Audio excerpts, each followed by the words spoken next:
Parecia que eu estava voando para dentro de um conto de fadas. Ele prometeu que eu seria tratada como uma rainha, mas uma semana depois, eu estava sentada no chão de um quarto sem janelas, vestindo apenas uma camisa. Sem telefone, sem passaporte. Ninguém sabia onde eu estava, e com o tempo, nem eu me reconhecia mais. Aquele não era o Dubai das revistas de viagem, não era o dos arranha-céus brilhantes, dos restaurantes luxuosos, nem das compras em shoppings reluzentes. Era o outro lado, o que ninguém mostra, onde mulheres viram troféus, onde alguém pode te comprar, te trancar e te esquecer. Se alguém me dissesse que isso poderia acontecer comigo, eu teria rido, mas aconteceu. E tudo começou com uma única escolha. Meu nome é Estela, tenho 27 anos, sou de Belo Horizonte. Minha vida era comum, trabalhava de casa, entregando projeto atrás de projeto. Café na cozinha, série passando de fundo, algumas amigas próximas, um ex-namorado que preferia esquecer, e aquele sentimento vago por dentro. Tudo estava bem, mas parecia que eu estava no lugar errado. Nunca acreditei nessas histórias de conto oriental, nem em príncipe encantado, nem em jaulas de ouro. Me achava racional, independente, do tipo que resolve tudo sozinha. Mas um dia eu comprei uma passagem para Istambul. Queria só respirar, mudar de ares. Fui sozinha, sem planos, só com vontade de caminhar pelas ruas, provar doces turcos e pensar. Foi lá que tudo começou. Conheci ele numa livraria. Não foi num bar nem na rua. Ele me estendeu um livro e perguntou, com um leve sotaque: "Você lê Coelho?" Sorri e algo dentro de mim clicou. Ele era diferente. Alto, calmo, bonito, mas não de forma gritante. Era o tipo de homem que se nota sem saber o porquê. Falava devagar, como se escolhesse cada palavra só para mim. Nos vimos mais 2 vezes, por acaso. Na terceira, ele me convidou para tomar chá. Eu fui. Disse que se chamava Farid. Tinha 37 anos, trabalhava com imóveis entre Dubai e Abu Dhabi. Mostrou fotos, obras, festas, contratos. Nada invasivo. Não fazia perguntas demais. Apenas escutava. E eu falava. Ria, me esquecia da cautela. Não pedia fotos íntimas. Escrevia mensagens simples, dizendo que pensava em mim, que ao meu lado sentia paz. Voltei ao Brasil com a sensação de ter deixado algo em Istambul. Ele mandava mensagens todos os dias. 2 semanas depois, me convidou para visitar Dubai por um fim de semana. Disse que queria me mostrar a cidade. Ri. Minhas amigas me alertaram. "Cuidado, Estela, ele é árabe." Eu respondia. "Ele não é como os outros." Ele me recebeu no aeroporto com um motorista e um buquê enorme de flores. Me levou para um hotel maravilhoso, com janelas panorâmicas, banheira com pétalas, frutas frescas. Me senti especial. Almoçamos num rooftop, passeamos pelos mercados antigos. Ele conhecia todos, recebia sorrisos, chás, reverências.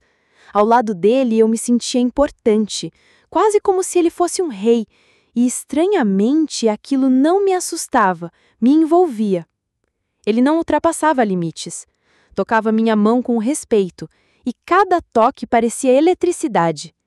Antes de eu ir embora, disse que tinha intenções sérias, que não buscava aventuras, que queria ficar comigo. Me perguntei por quê, e ele respondeu, sorrindo, que eu era diferente, que a minha alma era forte, que eu já era dele, só não sabia ainda. Voltei ao Brasil com o coração disparado. 2 semanas depois, ele veio até Belo Horizonte conhecer minha mãe. Trouxe flores, brincos, foi educado. Disse que queria estar comigo. Minha mãe me olhava com preocupação. Ele é gentil sim, mas não tenha pressa. Eu já estava correndo por dentro. Ele me convidou de novo, mas dessa vez para ficar com ele, não em hotel. Disse que queria me mostrar como ele vivia, que era seguro, que eu era livre, que poderia ir embora quando quisesse. Preparei a mala, um vestido novo, um batom, um perfume de jasmim. Minha mãe me abraçou na porta, em silêncio. Brinquei. Logo viro princesa dos Emirados. No avião, olhando pela janela, senti meu passado se afastar. Eu acreditava que eu estava indo para casa. Eu não sabia que em 5 dias pediria meu passaporte de volta e ouviria: "Para quê? Você já tá em casa. Farid me esperou no aeroporto com um buquê de rosas brancas. O motorista abriu a porta do SUV preto e eu entrei. O calor era intenso, o ar doce, o perfume impregnava o couro dos bancos. Demos as mãos, ele olhou nos meus olhos e disse: "Bem-vinda ao lar." Naquele momento eu acreditei. A cidade era de vidro e ouro, torres infinitas, avenidas largas, luzes, silêncio. Tudo parecia perfeito demais para ser real. Seguimos por uma estrada, depois viramos por um caminho mais estreito, ladeado por muros e árvores floridas. O carro passou por portões enormes, com grades entalhadas. Um segurança abriu sem falar nada. O lugar parecia um palácio. Entramos. O chão de mármore claro refletia a luz. As cortinas eram de seda, as paredes pintadas à mão. Tudo deslumbrante, mas silencioso demais. Nenhum som de criança, nenhuma música, nenhum sinal de vida. Apenas o cheiro suave de incenso e uma limpeza que escondia qualquer poeira. Farid caminhava à frente, sem olhar para trás. Subimos uma escada ampla. Ele abriu a porta de um quarto. Dentro, uma cama com dossel. Espelho de corpo inteiro, móveis branco-dourados. As roupas já estavam penduradas no closet, do meu tamanho, do meu gosto. Eu nem lembrava se havia dito meus números, mas ele sabia. Ele disse: "Está tudo pronto, você está em casa." Beijou minha testa e saiu. Fiquei ali, sozinha. O ar era pesado, como sala de embarque antes de um voo longo. Sem barulho, sem janelas abertas, nenhum som da rua. Silêncio. Um silêncio tão denso que meus ouvidos zumbiam. Horas depois, uma mulher pequena, vestida com uma abaia escura, entrou sem dizer nada. Colocou uma bandeja de comida na mesa e saiu. Nem olhou para mim. Tentei agradecer, mas a porta já havia se fechado. Toquei a cama. Era macia, cara. Mas não era um hotel. Era um cenário, um museu. E eu era parte da exposição. Farid voltou à noite. Agiu como se tudo estivesse normal. Sorriu. Perguntou se eu estava confortável. Disse que ali eu estaria segura. Que ninguém me machucaria. Perguntei, hesitante, se podia sair para caminhar. Ele sorriu. Disse que era perigoso, que eu era bonita demais, chamava atenção, que se precisasse ele providenciaria alguém para me acompanhar. Fiquei em silêncio, mas por dentro um alarme disparava. Alguma coisa estava errada.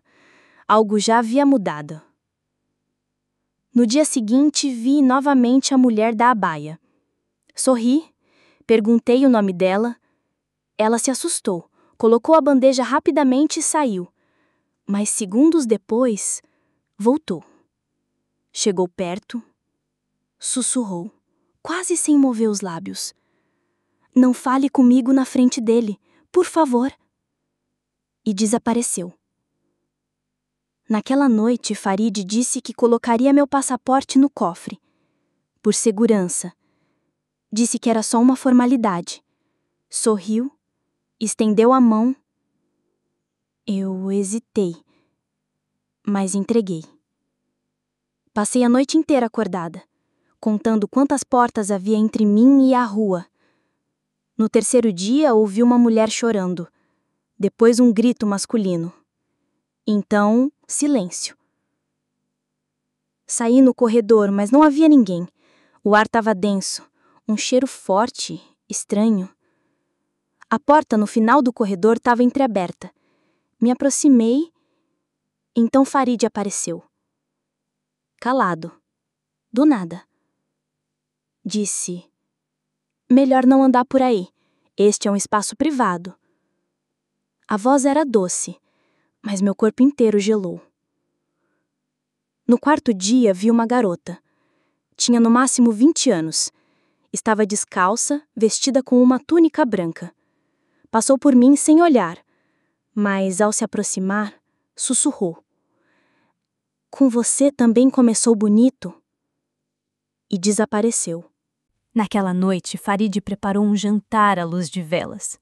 Frutas, música suave, um perfume adocicado no ar. Ele me olhava com ternura, perguntava se eu estava feliz. Eu sorri, respondi que sim, mas por dentro, meu corpo inteiro gritava: "Presta atenção, Estela. Guarda tudo. Você não é uma convidada. Você é um objeto." No quinto dia, ele saiu de manhã e não voltou até tarde da noite. Pela primeira vez, fiquei livre, mas apenas dentro da casa. Saí para o pátio interno. Um jardim artificial, com palmeiras plantadas em vasos, mosaicos no chão e um pequeno canal com água escorrendo. Tudo parecia bonito, mas falso. O ar era denso, como o cheiro de desinfetante disfarçado com flor. Sentei-me num banco de pedra. Fechei os olhos. Quando abri, uma mulher estava diante de mim. Devia ter uns 35 anos. Usava véu cinza claro, vestido comprido. Era bonita, limpa, mas com um olhar apagado, cansado. Reconheci aquele olhar, o mesmo que via em mim no espelho. Ela perguntou de onde eu era. Respondi com hesitação: Brasil. Ela assentiu. Disse que eu era nova. Não sorriu. Apenas observava. Perguntei seu nome. Ela respondeu: Amal. Ia se afastar, mas parou. Disse com a voz baixa: Eu fui a primeira. Eu não entendi. A primeira o quê? Ela não explicou. Só disse: Ele fala que é solteiro para todas. Fiquei sem ar. Tudo girou. Quantas? 3. Com você, 4. Não consegui respirar. Tremia. Achei que fosse uma brincadeira, mas não era. Ela dizia com uma calma, doída, como quem já aceitou. Disse que essa casa era dele, e aqui tudo funcionava do jeito dele. Perguntei por que ela estava me contando aquilo. Ela respondeu: Porque você é a primeira que ainda fala, e talvez seja a última com chance de sair. E foi embora. Me deixou ali, sozinha, tremendo. Naquela noite, não jantei. Ninguém trouxe comida. Nenhuma voz, nenhum som. A casa estava quieta demais, como se esperasse. Na manhã seguinte, Amal voltou. Entrou no quarto sem bater. Nas mãos, uma xícara de chá. Colocou sobre a mesa e disse: Para dor de cabeça. Eu tremia. Perguntei como sair. Ela disse que sem passaporte, sem contato, era quase impossível. Que estávamos longe da cidade. Que os seguranças a conheciam. Que ninguém deixaria eu passar. Perguntei por que ela não fugia. Ela baixou os olhos. Porque meu filho está aqui. E ele pertence a Farid. Naquele momento, tudo fez sentido. Não era só sobre mim. Nem só sobre uma relação tóxica. Era um sistema. Uma prisão com muros invisíveis. Eu era só mais uma peça. No 7º dia, Farid voltou animado. Trazia um presente, uma pulseira nova. Eu mal sorri. Perguntei onde ele tinha estado. Respondeu com aquele tom leve: negócios. Você sabe. E então, do nada, soltei: Você é casado? Ele parou. Me olhou com um frio nos olhos que eu nunca tinha visto antes. Quem te falou isso? Disse que não importava, queria apenas saber a verdade. Ele se aproximou. Muito. A voz ainda suave, mas com algo ameaçador por trás. Você está fazendo perguntas demais, isso não é bom. Sussurrei. Eu não estou em uma prisão. Ele sorriu, mas não disse nada. Apenas saiu e deixou a porta entreaberta. Naquele momento entendi. Isso não foi uma conversa. Foi um aviso. A partir desse dia, comecei a observar tudo. Cada passo, cada rosto, cada gesto. Eu sabia que teria que fugir. E sozinha. Quando você entende que ninguém vai te salvar, que sua mãe não vai ligar, que não existe polícia para bater na porta, algo dentro muda. Você vira outro ser, silencioso, atento. Cada segundo vira treino. Passei a contar os passos dos seguranças, as horas das entregas, o zumbido das câmeras, o barulho das portas. Percebi quando o sono dos guardas começava, depois da meia-noite. Registrei os detalhes, onde estavam os interruptores, quais portas rangiam, quais trancavam por fora. A Mal quase não aparecia. As outras mulheres também não. Algumas estavam trancadas, outras caladas por escolha. A casa estava cheia de espelhos e lustres, mas a escuridão era total. No 8º dia, trouxeram outra. Muito jovem. Devia ter no máximo 19 anos. Cabelos escuros, olhos inchados, túnica branca e pés descalços. Parecia ter chorado 3 dias sem parar. Ela não disse nada, nem mesmo quando Farid me apresentou, apenas assentiu com a cabeça. Tentei falar com ela mais tarde, quando ele saiu, mas ela apenas sussurrou. É perigoso falar, principalmente no começo. Senti um calafrio. Naquela noite, a mesma mulher da abaia, a dos olhos fundos, entrou no meu quarto com a comida, mas ficou parada na porta. Sem me olhar, sussurrei quase sem mover os lábios. Seja sincera. É possível sair daqui? Ela não respondeu de imediato. Depois de alguns segundos disse. Uma tentou. Arregalei os olhos. O que aconteceu? Ela hesitou. Tinha segurança, tinha câmera, e ele percebeu rápido. Perguntei o que ele fez. Ela respirou fundo. Eu sobrevivi, e isso já é muita coisa. Não soube o que dizer. Ela se aproximou, tirou do bolso um pedaço de papel. Sentei no chão do quarto, com o papel apertado na mão. O coração batia tão alto que parecia ecoar pelas paredes. Escondi o bilhete dentro do forro do vestido. Só de pensar já doía. O medo era tanto que eu tremia só por ter esperança. Mais tarde, Farid apareceu. Trazia um novo vestido, longo, branco, de seda. Disse olhando nos meus olhos. Quero preparar uma noite especial. Só nós dois. Você lembra que prometi que seria tratada como uma rainha? Eu sorri, por fora. Por dentro, queria sumir. Ele me olhou fundo, muito tempo. Perguntou se estava tudo bem. Eu disse que sim. Quando saiu, eu desabei. Finalmente respirei. Sabia que a noite estava chegando. E talvez fosse a última. Naquela madrugada não dormi. Fiquei sentada perto da porta. Ouvia cada som. Tentava lembrar a planta da casa. Onde era a lavanderia? Onde estava aquela janela? Na manhã seguinte, a mesma mulher voltou. Trazia o café da manhã e, no prato, sob o cuscuz, um pequeno chaveiro de metal. Disfarcei. Escondi na almofada. Pela primeira vez de que cheguei, chorei. Não alto, não em desespero, mas de medo, e porque de repente havia chance. Mais tarde Farid entrou, silencioso. Sentou-se ao meu lado. Disse: Eu sei que você está planejando algo. Não menti. Apenas a encarei. Ela suspirou. Disse: Se decidir ir, vá sozinha. Não tente nos salvar. A gente já se perdeu. Depois se levantou. Antes de sair, olhou para mim e disse: Não erre a noite. Você só terá uma. E nunca mais.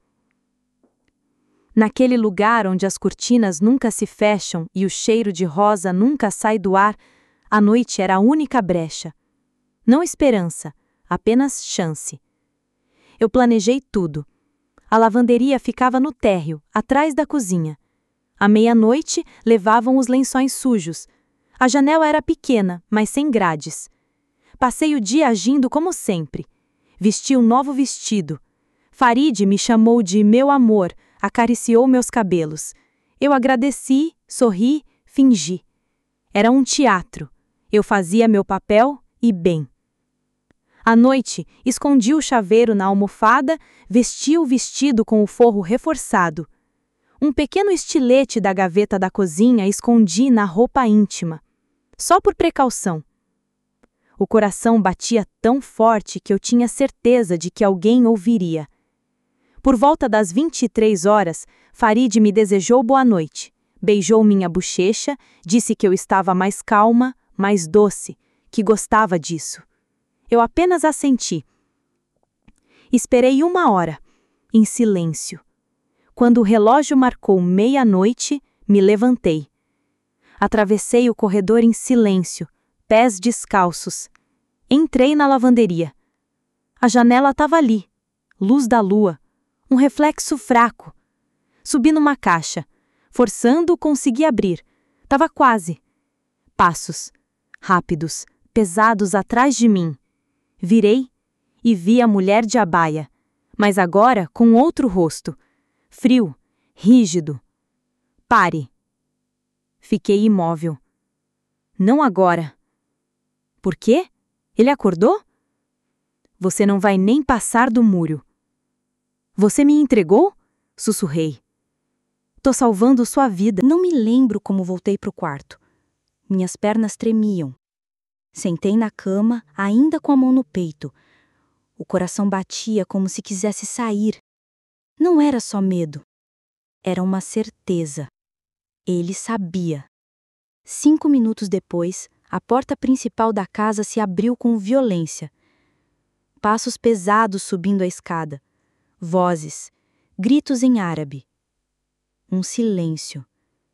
E depois, um grito feminino. Longo. Cortante. E então, mais nada. Eu continuei deitada, imóvel. Ele não entrou no meu quarto, mas eu sabia que era um aviso. Na manhã seguinte, outra mulher entrou, diferente. Rosto novo, nenhuma bandeja, apenas um gesto com a mão. Venha. Caminhei por um corredor longo que nunca tinha visto. No fim, uma porta. Lá dentro, Farid estava de pé, de costas, olhando pela janela. Quando falou, sua voz era baixa, controlada. Você dormiu mal? Eu não respondi. Você tentou fugir. Continuei em silêncio.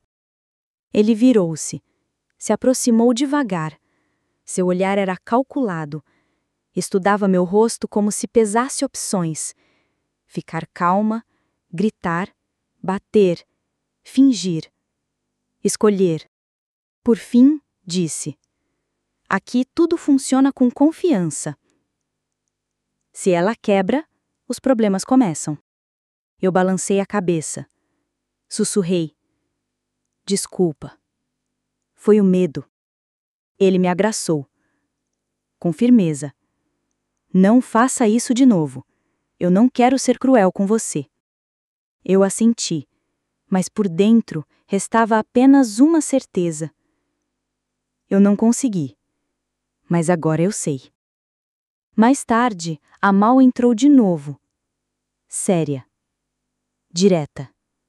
Você foi tola. Eu concordei. Ela disse: agora ele vai vigiar. Eu respondi: então eu vou enganar. Ela se sentou ao meu lado. Disse: não agora. Espere. Deixe ele relaxar de novo. Olhei para ela. Perguntei: e se não der certo? Ela não respondeu, mas nos olhos dela havia algo que eu nunca tinha visto antes. Medo. Não por ela, por mim. E isso era o mais assustador. Porque quando até quem está dentro há anos começa a ter medo, é porque a saída quase não existe. Percebi que, para sobreviver, eu teria que desaparecer por dentro. Para fugir, eu teria que fingir que desisti. E foi o que fiz. A partir daquela noite, me tornei outra. Deixei de discutir, parei de olhar nos olhos, falava baixo, sorria de leve, obedecia. Farid começou a relaxar, a sorrir de novo. Achava que havia me quebrado. Ele trazia presentes, doces, massagistas, perfumes. Tratava tudo como se fôssemos um casal feliz. Eu agradecia, tocava sua mão, fingia. Mas por dentro eu estava aprendendo.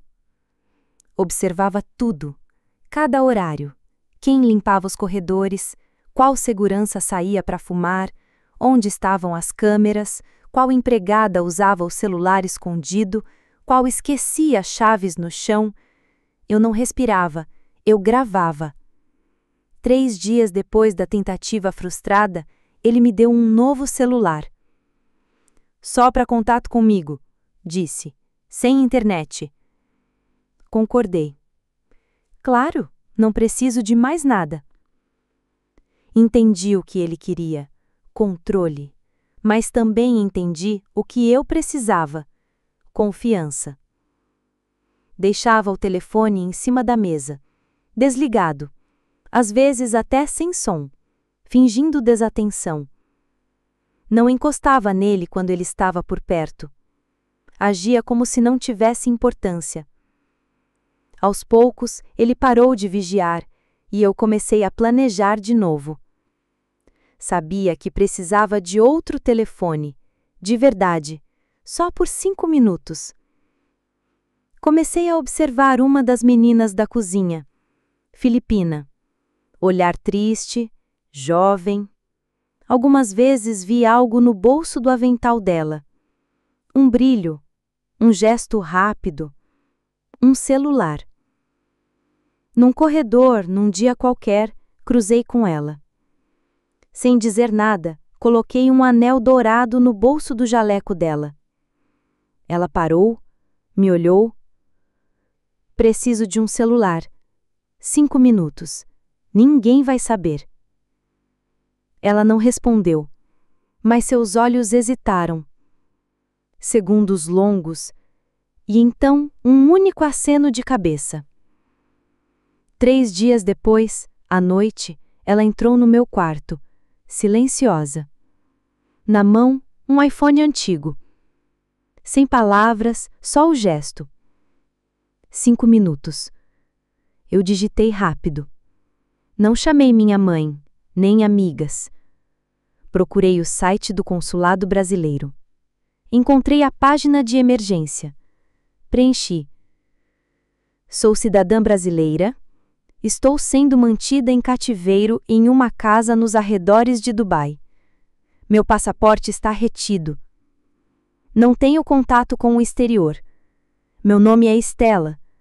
O nome do homem é Farid Al-Rashid. A casa é isolada, com segurança particular, portões de ferro, jardins murados. Fica provavelmente na região de Al-Kawanij, ou próxima. Por favor, comuniquem à segurança local. Eu estou viva.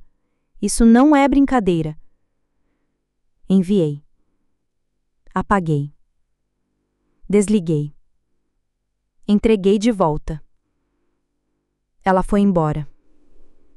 E eu sentei na cama. Chorei. Não por dor, mas porque, pela primeira vez, algo havia saído daquele lugar. Talvez alguém escutasse. Talvez alguém soubesse. Na manhã seguinte, Farid estava calmo. Tomava café comigo. Brincava. Eu sorria. Por dentro, eu escrevia um plano. Cada detalhe. Cada som. Cada fresta. Eu conhecia os turnos, as rotas, os horários. Sabia, por exemplo, que toda terça-feira um motorista saía para comprar mantimentos às 23 horas, pelo portão lateral, que se abria manualmente, e que ele levava cerca de 6 a 10 segundos para se fechar de novo. Era essa a minha janela. No dia anterior, encontrei a Mal. Ela me olhou diferente. Ficou em silêncio por um tempo. Você está preparando algo. Eu não neguei. Ela disse, por favor, não faça besteira, ele pode te matar. Respondi, se eu ficar, vou morrer. Só que devagar. Ela ficou quieta. Longamente. E então disse, se chegar na fronteira, exija um tradutor. Peça ao consulado. Não entre em pânico. Ande. Eles não atiram se você não correr. Eu apenas disse, obrigada. Ela respondeu, não precisa me agradecer, só viva. E naquele momento eu entendi. Ela já havia aceitado a prisão. Mas eu não. Voltei para o quarto. Verifiquei o vestido. Confirmei o esconderijo do bilhete. Reforcei o forro da roupa. Escondi a chave. Faltavam 27 horas. E só uma frase girava na minha cabeça.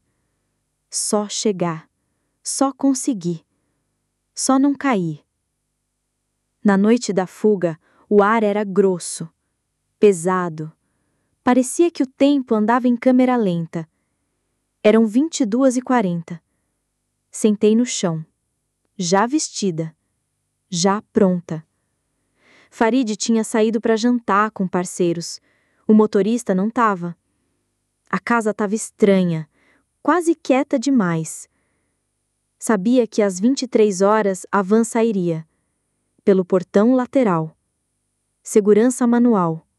Sem câmera direta. Se eu tivesse sorte, teria 10 segundos. Peguei a chave, o bilhete, o que podia caber no corpo. Às 22h55, saí do quarto. Pés descalços. Silêncio total. Passei pelos espelhos, pela escada de mármore. Fui até a lavanderia. Levantei a grade da janela. Ela cedeu. Escorreguei. Caí do outro lado. Atrás da casa. Via o portão e a coluna lateral. Me escondi. Ouvi o segurança bocejar. Sinal da van. O portão começou a abrir. Contagem regressiva. E então, corri. Não corri. Voei. Passei pela abertura. Caí no chão. Levantei. Começaram a gritar segundos depois. Na rua estava escuro, mas eu conhecia o caminho. Havia 1 quilômetro até o posto de segurança. Caminhei. Depois corri. Pé sangrando.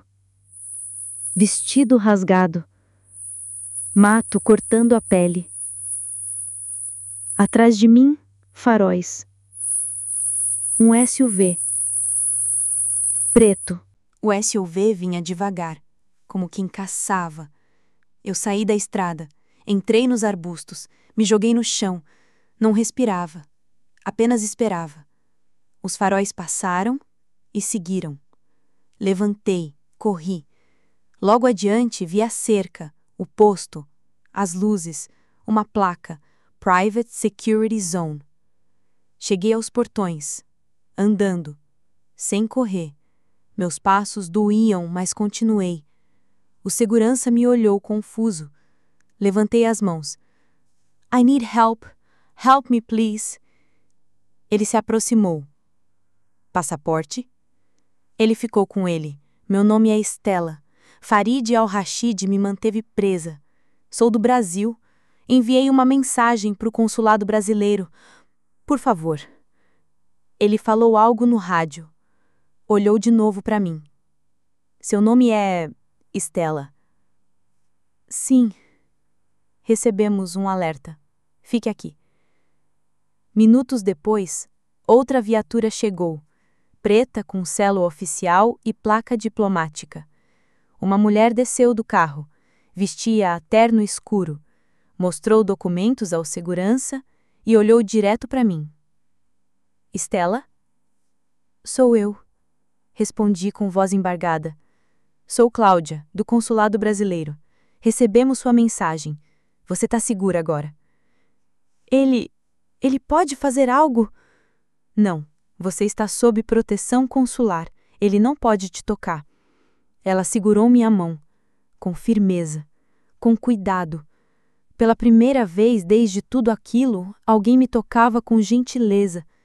Entramos no carro, fechamos a porta. Farid apareceu, gritava algo, mas ninguém escutava. A rua sumia atrás de nós, e eu não olhei para trás. Quando você finalmente está livre, pensa que tudo vai ficar bem. Mas depois vem a noite.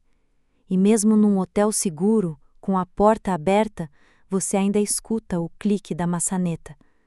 Mesmo dormindo na cama limpa de um quarto em paz, você acorda suando, jurando ter ouvido passos no corredor.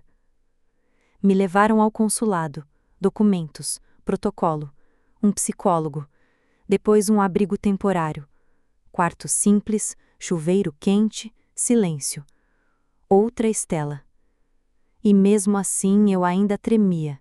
Dormia com a luz acesa. Me assustava com garçons de camisa branca. Qualquer gesto, qualquer palavra mais dura me fazia encolher. Ele nunca me bateu, nunca me gritou, mas não precisava.